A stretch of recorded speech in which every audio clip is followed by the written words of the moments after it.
સમાચાર ભાવનગરથી ભાવનગરના રાજપરા ગામે ડુંગળીનું વાવેતર કરનારા ખેડૂતોના હાલ બેહાલ થઈ ગયા છે। ડુંગળીનો યોગ્ય ભાવ ન મળતા ખેડૂતે ખેતરમાં પશુ છોડ્યા।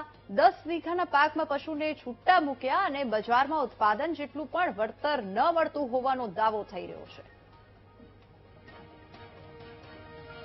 વધુ વિગતો સાથે સંવાદદાતા ધ્રુવિક આપણી સાથે ફોન લાઈન પર જોડાઈ ગયા છે। ધ્રુવિક, ડુંગળી પકવતા ખેડૂતને હાલાકી થઈ રહી છે, ખેતરમાં ખુલ્લા પશુઓને મૂકી દીધા, શું વધુ વિગતો? વેલી જો વાત કરવામાં આવે તો ભાવનગર જિલ્લામાં સૌથી વધુ ડુંગળીનું વાવેતર કરવામાં આવ્યું છે, પરંતુ હવે ડુંગળીના ભાવ માર્કેટિંગ યાર્ડમાં ન મળવાને કારણે અને વરસાદ ડુંગળીમાં પડવાને કારણે ખેડૂતો મુશ્કેલીમાં મુકાય છે। ભાવ બગડી રહ્યા છે, પાક બગડવા લાગ્યો છે, જેથી હવે ખેડૂતો ડુંગળીમાં છૂટા પશુઓ ચરાવી રહ્યા છે।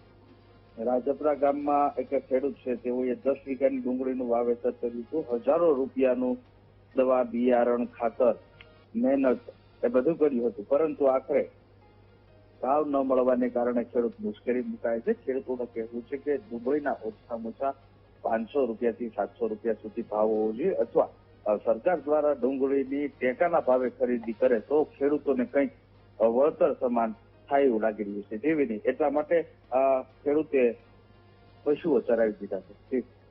જી ધ્રુવિક, આભાર સમગ્ર માહિતી બદલ।